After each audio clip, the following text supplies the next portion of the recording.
Hi friends, நான் உங்கள் தமிழ் பேசுகிறேன். இன்றைக்கி நம்ம இந்த வீடியோவில் என்ன பார்க்க போகிறோன்னா, டிஆர்பி யூனிட் 2ல் வந்து கொடுத்துருக்காங்க இல்லையா, செகண்ட் டாபிக் பேரடைஸ் லாஸ்ட்டுக்கு அப்புறம் அது என்னென்னா டு ஹிஸ் காய் மிஸ்டர்ஸ். இது 2025 வந்து TRB new syllabus. So Andrew Marvell எழுதுனா டு ஹிஸ் காய் மிஸ்டர்ஸ் அப்படின்ற போயம் தான் வந்து பார்க்க போகிறோம். லைன் பை லைன் பார்க்க போகிறோம். ப்ளஸ் அதுக்கு முன்னாடி போயமோட சின்ன இன்ட்ரடக்ஷன், ஆத்தரோட சின்ன இன்ட்ரடக்ஷன் பார்த்துடலாம். ஆண்ட்ரூ மார்வெல் வந்து 31 மார்ச் 1621 பிறந்து 16 ஆகஸ்ட் 1678 வந்து இறந்துடுறாரு. இந்த இயர்லாம் ஏன் யூஸ் ஆகுன்னு சொல்கிறேன்னா, க்ரொனாலஜிக்கல் ஆர்டர்னு சொல்லிட்டு கொஸ்டின்ஸ் கேட்குறாங்க. இப்போது அது பயங்கர கஷ்டமாக இருக்குது. அதனால தான் அந்த இயர்ஸ் ரொம்ப முக்கியம்னு சொல்கிறேன். Was an English metaphysical poet. Metaphysical போய்ட்னா ஒன்றும் இல்லைங்க, அதாவது என்ன சொல்கிறது, அந்த டேர்மை வந்து காயின் பண்ணது யாருன்னு பார்த்தீங்கன்னா சாம்வேல் ஜான்சன். இவர் தான் வந்து மெட்டஃபிசிக்கல் அப்படின்ற ஒரு டேர்மை வந்து காயின் பண்ணார். இது வந்து 17th centuryயில் எந்தெந்த போய்ட்ஸ்லாம் வந்து எழுதி பயங்கரமாக ஃபேமஸ் ஆனவங்களோ அவங்கள ஃபுல்லாக மெட்டஃபிசிக்கல் போய்ட்டுன்னு சொல்கிறாங்க. சரிங்களா, இதுக்கு டேர்ம் காயின் பண்ணது வந்து சாமுவேல் ஜான்சன். ஓகே, இவர் வந்து ஒரு சட்டைரிஸ்ட் அண்ட் பொலிட்டிக்கல். இவர் வந்து ஹவுஸ் ஆஃப் காமன்ஸில் வந்து 1659 1698 இருந்ததால் காமன்வெல்த் பீரியடில் இருந்ததாக சொல்கிறாங்க. காமன்வெல்த் பீரியடில் இருக்கிறப்போ இவரோட கலீக் வந்து யாருன்னு பார்த்தீங்கன்னா பேரடைஸ் லாஸ்ட் எழுதின ஜான் மில்டன். இவரோட போயம் எல்லாமே வந்து பார்த்தீங்கன்னா பயங்கர லவ் சாங் ஒன்று பப்ளிஷ் ஆகிருக்குது, வந்து டு ஹிஸ் காய் மிஸ்டர்ஸ். அதுதான் நம்ம இந்த டாப்பிக்கில் வந்து பார்க்க போகிறோம். அப்புறம் வந்து கண்ட்ரி ஹவுஸ் அப்படின்னு ஒன்று எழுதியிருக்காரு. அப்புறம் அப்பான் ஆப்பிள்டன் ஹவுஸ்னு ஒன்று எழுதியிருக்காரு. கார்டன் ஒன்று எழுதியிருக்காரு. அப்புறம் பொலிட்டிக்கலை பற்றி குறிக்கக்கூடிய அண்ட் ஹொரேஷியன் எழுதியிருக்காரு. அப்புறம் வந்து ஒரு அட்ரஸுக்குள் ஒரு வேர்டு வந்து காம்வெல்ஸ் ரிட்டன் ஃப்ரம் அயர்லாண்ட் எழுதியிருக்காரு. அப்புறம் வந்து லேட்டராக பர்சனலாக இவர் வந்து பொலிட்டிக்கல் சட்டையராக வந்து ஃப்ளக்னா வந்து எழுதியிருக்காரு. கேரக்டர் ஆஃப் ஹோலண்டு எழுதியிருக்காரு. ஸோ இவர் தான் வந்து ஆண்ட்ரூ மார்வெல். பார்த்துட்டிங்களா? இப்போ வந்து நம்ம போயமோட ப்ரீஃப் இன்ட்ரொடக்ஷன் வந்து போயிடலாம். சின்ன introduction. Okay, to his coy mister's is a metaphysical poem. ஃபஸ்ட்டே சொன்ன மாதிரி மெட்டஃபிசிக்கல் போயட் அந்த 17th centuryயில் வந்து வாழ்ந்தாங்க இல்லையா, சாமுவேல் ஜான்சன் காயின் பண்ண அந்த டேர்ம் அதில் இருந்ததுனால மெட்டஃபிசிக்கல் போயம்னு சொல்கிறோம். நெக்ஸ்ட் வந்து இவர் வந்து இந்த டு ஹிஸ் காய் மிஸ்டர்ஸ் அப்படின்றது வந்து எழுதினது ஆண்ட்ரூ மார்வெல். அது நான் ஃபஸ்ட்டே சொல்லிட்டேன். It is consider one of Marvell's finest and possible best recognised carpe diem poem அப்படின்னு சொல்கிறாங்க. என்னடா கார்பீடியம் அப்படின்னு சொல்லி கேட்குறீங்களா? கார்பீடியம் அப்படின்னா ஒன்றும் கிடையாது. கார்பீடியம் அப்படின்றது சீஸ் த டே. இந்த டேவை வந்து நம்ம யூஸ்ஃபுல்லாக பயன்படுத்தணும். இந்த டேக்கு ஏற்ற மாதிரி நம்ம ஓடணும். இந்த டேயில் இதை செஞ்சு முடிக்கணும். இந்த டேயில் தான் நம்ம இதை பண்ணி முடிக்கணும்.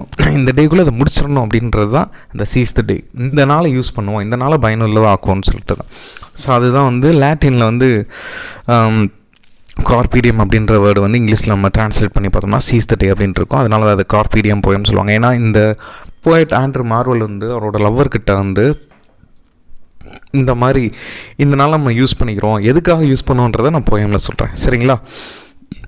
Okay, present live the moment. அவ்வளோதான். ப்ரெசண்ட்டில் நம்ம கரெக்டாக பேஷனேட்டாக அதை யூஸ் பண்ணிக்கிறோம் அப்படின்றது தான் இந்த கார்பீடியம். இது வந்து எப்போ எழுதுனாங்கன்னு பார்த்தீங்கன்னா 1649 1600 வந்து எழுதியிருக்காங்க. ஓகே, நெக்ஸ்ட் வந்து பார்த்தீங்கன்னா கார்பீடியமுக்கு நான் சொன்னேன் பார்த்தீங்கன்னா கார்பீடியம்னா லாட்டினோட இது. ஸோ யூஸ்வலி டிரான்ஸ்லேட்டடாக நம்ம சீஸ் த டேன்னு தான் வரும். இது வந்து எங்கேருந்து இந்த கார்பீடியம் இதை எடுத்திருக்காங்கன்னா ரோமன் பையட் ஹொரேஸ் இருக்கார்ல, அவரோட ஒர்க்லான வேர்ட்ஸ்லேருந்து புக் 1லேருந்து இந்த கார்பீடியம் வேர்டை வந்து எடுத்திருக்காங்க. Okay, done. இப்போ நாம் போயத்துக்குள்ளே போயிடலாம். அதுக்கு முன்னாடி இது வந்து சொல்லிட்டேன். அதுக்கு முன்னாடி ஒரு சின்னது, இது வந்து ஏம்பெக் டெட்ரா மீட்டரில் இருக்கும். இதில் வந்து 3 ஸ்டாண்ட்ஸ் இருக்குது, 10 கப்லெட்ஸ் இருக்குது. ஓகேங்களா? அதை நோட் பண்ணிக்கோங்க. சரி, ஓகே. டு ஹிஸ் காய் மிஸ்ட்ரஸ் அப்படின்னா, காய் அப்படின்றது இந்த இடத்துல வந்து வெக்கம், அதாவது ஷைனஸ் அப்படின்னு சொல்லுவாங்க. டு ஹிஸ் காய் மிஸ்ட்ரஸ் அப்படின்றது வந்து அவரோட கூச்ச சுபாகமுள்ள காதலி. அதுதான் வந்து அந்த டு ஹிஸ் காய் மிஸ்ட்ரஸ். ஏன் வந்து கூச்ச சுபாவமாக இருக்கா, ஏன் இவர் வந்து சீஸ் த டேன்னு இந்த இதில் யூஸ் பண்ணுறாருன்றதை பார்ப்போம். First line, had we but world enough and time, this coyness lady were no crime. இங்கே பாரு லேடி, அந்த ஆண்ட்ரூ மார்வெல் வந்து லேடியை பார்த்து, இங்கே பாரு, இந்த உலகமே அழிகிற வரைக்கும் நமக்கு வயசு இருந்தாலும் இந்த உலகம் இப்போ தான் இந்த உலகம் அழிகிறப்ப தான் நம்ம 2 பேரும் சாவோம். அப்படின்றப்போ நம்ம 2 பேர் லவ் பண்ணலாம். அதில் வந்து க்ரைம் எதுவுமே கிடையவே கிடையாது. ஆனால் இந்த உலகம் ஈஸியாகவும் அழிஞ்சிரும், நம்மளும் வேகமாக செத்து போயிடுவோம். ஸோ சீஸ் த டே, இந்த நாளை நம்ம யூஸ் பண்ணிக்கிறோம். ப்ளஸ் என் லவ்வை வந்து நீ வந்து அக்செப்ட் பண்ணி நம்ம ஜாலியாக இருப்போம்னு சொல்கிறாரு. நெக்ஸ்ட் வந்து we would sit down and think which way to walk and pass our long love's day. நம்ம வந்து இந்த உலகம் அழிகிற வரைக்கும் நம்ம உயிரோடு இருந்து லவ் பண்ணுற மாதிரி இருந்துச்சுன்னா நீ வெக்கப்படுறதுல ஒரு அர்த்தம் இருக்குது. ப்ளஸ் நம்ம எங்கேயாவது உட்காந்து ஜாலியாக ரொம்ப நேரம் பேசலாம். ப்ளஸ் எந்த வழியாக போகலாம், வாக் போகலான்னு சொல்லிட்டு யோசிக்கலாம். ப்ளஸ் இந்த லாங் பாசிங் இயர்ஸை வந்து நம்ம எல்லா நாளும் ஒரு லவ் டேவாகவே மாற்றிட்டு இருக்கலாம்னு சொல்கிறாரு. Though by the Indian gang's side shouldn't rubies find, I buy the tide of humber would complain.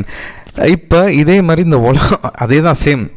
நம்மளுக்கு லாங் டேஸ் நிறைய டேஸ் உயிர் வாழ்கிற மாதிரி இருந்துச்சுன்னா நீ வந்து இந்திய கங்கை நதி பக்கத்தில் உட்காந்து ரூபீஸை வந்து நீ எண்ணிட்டு இருக்கலாம், கண்டுபிடிச்சிட்டு இருக்கலாம். ப்ளஸ் நான் இந்த தூரமாக ஹம்பர் நதி ஓரமாக நான் வந்து அந்த அலை வர அந்த முறைகளை பார்த்துட்டு கம்ப்ளைண்ட் பண்ணிகிட்டு இருக்கலாம். I would love you 10 years before the flood. இந்த இடத்துல ஃப்ளட் அப்படின்றது எதை மென்ஷன் பண்ணுறாங்கன்னா, பைபிளில் வந்து பார்த்திங்கன்னா ஒரு 10,000 இயர்ஸுக்கு மேலே வந்து 5,000 இயர்ஸ்க்கு மேலே முன்னாடி ஒரு ஃப்ளட் வந்தது அந்த பைபிளில் போட்டிருக்காங்க. அப்போ அந்த பைபிளில் எழுதி எத்தனை வருஷம் ஆச்சு? 5000 வருஷத்துக்கு மேலே ஆச்சு. அதுக்கு முன்னாடி ஒரு 10 வருஷத்துலேருந்து நம்ம லவ் பண்ணிகிட்டே இருந்திருக்கலாம். நமக்கு இறப்புன்னு ஒன்று இல்லைன்னா இந்த உலகம் அழிகிற வரைக்கும் நம்ம உயிரோடு இருந்தால் ஸோ சீஸ் த டே அப்படின்னு இன்டெரக்டாக சொல்லிட்டே வர்றாரு. Next, and you should, if you please, refuse till the conversation of the Jews.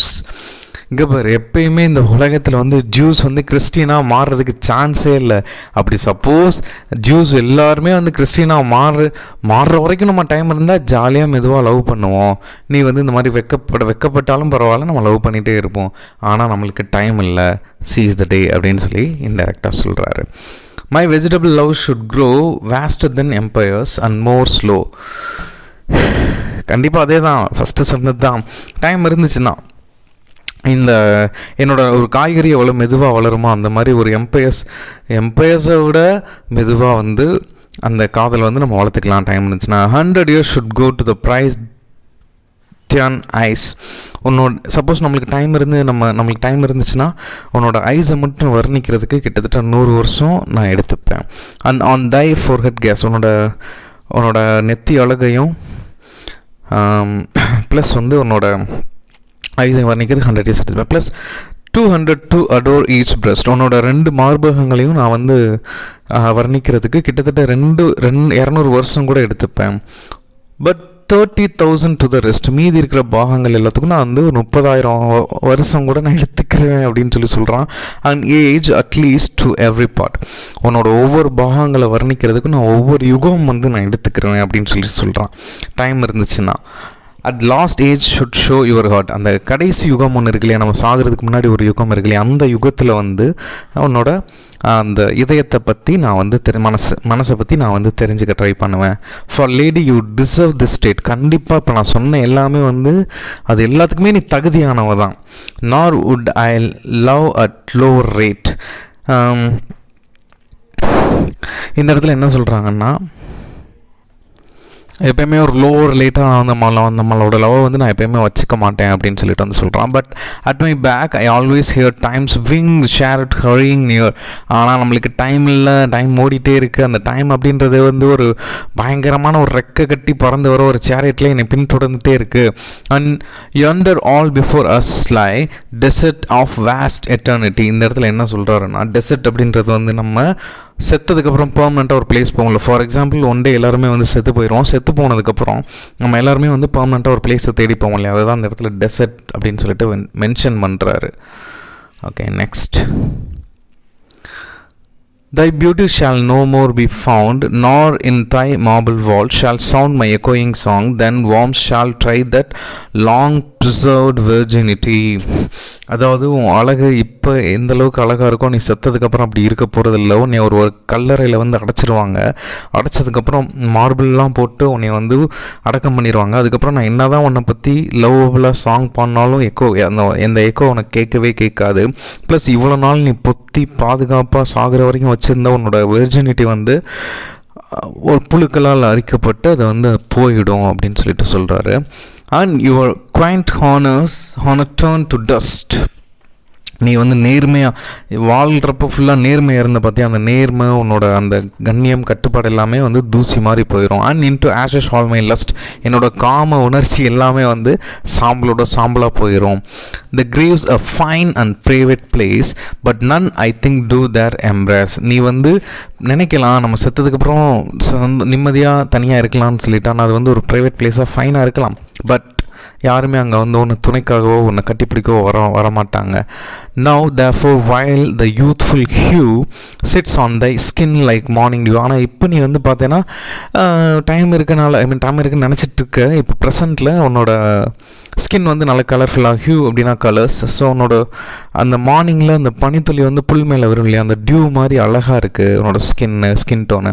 And while thy willing soul transpires at every pore with instant fires, now let us sport as while we may. அதாவது இப்போ வந்து எப்படி வந்து ஒரு என்னோடய love வந்து பயங்கர இதாக வந்து உனக்கு வந்து புரியணும்னு நான் ட்ரை பண்ண வைக்கிறேனோ, அதே மாதிரி தான் என் மேலேயும் உனக்கு வந்து ஒரு இன்ஸ்டன்ட் ஃபயர் மாதிரி லவ் இருக்குது. அதை நான் என்னால் புரிஞ்சுக்க முடியுது. பட் நீ அக்செப்ட் பண்ண, உன்னோட வெக்கத்தை வந்து விட்டு கொடு, டைம் இல்லை நம்மளுக்கு அப்படின்னு சொல்லிட்டாரு. And now like amorous birds of prey rather at once our time devour. இந்த இடத்துல வந்து பேர்ட்ஸ் எப்படி ஒரு அந்த பர்டிகுலர் டைமுக்குள்ளே போய் அடித்து அதோட ப்ரே வந்து அடிக்குதோ, அதே மாதிரி நம்மளுக்கும் நம்மளோட காதலை வந்து எவ்வளோ சீக்கிரம் சொல்லி நம்மளால் நம்ம சந்தோஷமாக இருக்க முடியுமோ அவ்வளோ சீக்கிரம் இருக்கணும். நம்மளுக்கு டைம் இல்லை. சீஸ் த டே, இந்த நாளை நம்ம யூஸ் பண்ணிக்கிறோம். Let us roll all our strength, நம்மளோட 2 பேர் ஸ்ட்ரென்த்தையும் வந்து ஒன்றா உருவாக்கி, அண்ட் ஆல் அவர் ஸ்வீட்னஸ், நம்மளோட ஸ்ட்ரென்த் ப்ளஸ் நம்மளோட ஸ்வீட்னஸை வந்து ஒரு பால் மாதிரி செஞ்சு into the one ball and tear our pleasures with rough strife. ஒரு இந்த வாழ்க்கை அப்படின்ற ஒரு இரும்பு through the iron gates of life, இந்த வாழ்க்கை அப்படின்ற ஒரு இரும்பு கேட்டில் வந்து அடித்து நம்மளுக்கான சந்தோஷத்தை வந்து நம்ம எடுத்துக்கணும். இதுக்கு வந்து நம்ம டைம் ரொம்ப எடுத்துக்கக்கூடாது, டைம் போயிட்டே இருக்குன்னு சொல்கிறார். சீஸ் த டேன்னு சொல்கிறாரு. thus though we cannot make our sun stand still yet we will make him run. நம்மளால் சூரியனையும் டைமையும் வந்து எப்பயுமே வந்து நிப்பாட்ட முடியாது. ஸோ நம்மளுக்கு எப்படி வந்து இந்த டைம் வந்து டக்குன்னு செகண்ட்ஸ் ஓடிட்டே இருக்கும். அந்த செகண்ட்ஸ் கூட நாமளும் ஓடிட்டே இருக்கணும். அடுத்து என்னென்ன பண்ணணுன்றதை டக்குன்னு திங்க் பண்ணணும். வெயிட் பண்ணிகிட்டே இருக்கக்கூடாது. காலம் வரும்னு சொல்லிட்டு காலத்துக்கு ஏற்ற மாதிரி நம்ம போயிடணும். இல்லைன்னா அந்த டே முடிஞ்சு அடுத்த நாள் வந்துடும். நம்மளால் அன்னைக்கு முடிக்கக்கூடிய ஒரு வேலையை வந்து சத்தியமாக நம்ம நினச்சிருப்போம், பட் முடிச்சிருக்க முடியாது. ஸோ சீஸ் த டே, இந்த நாளை நம்ம நிறுத்த முடியாது. பட் இந்த நாளைக்கு ஏற்ற மாதிரி நம்ம வந்து இந்த நாள் என்னென்ன பண்ணி முடிக்கணும்னு நினைக்கிறோமோ பண்ணி முடிச்சிடும். ஸோ வெக்கத்தை விட்டு என்னோட லவ்வை அக்செப்ட் பண்ணி இந்த நாளைக்குள்ளேயே சீஸ் த டே அப்படின்னு சொல்கிறாரு. இதுதான் வந்து டு ஹிஸ் காய் மிஸ்ட்ரஸ். கண்டிப்பாக இந்த போயமோட எல்லாமே உங்களுக்கு பிடிச்சிருக்குன்னு நம்புகிறேன். இந்த போயம் உங்களுக்கு பிடிச்சிருந்துச்சுன்னா லைக் பண்ணுங்கள், ஷேர் பண்ணுங்கள், கமெண்ட் பண்ணுங்கள், மறக்காம சப்ஸ்கிரைப் பண்ணிட்டு பெல் ஐகான் பண்ண கிளிக் பண்ணுங்கள். நெக்ஸ்ட் டிஆர்பியில் அடுத்தடுத்த டாபிக் வந்துட்டே இருக்குது. Thank you so much for your love and support. Keep supporting my channel. Thank you.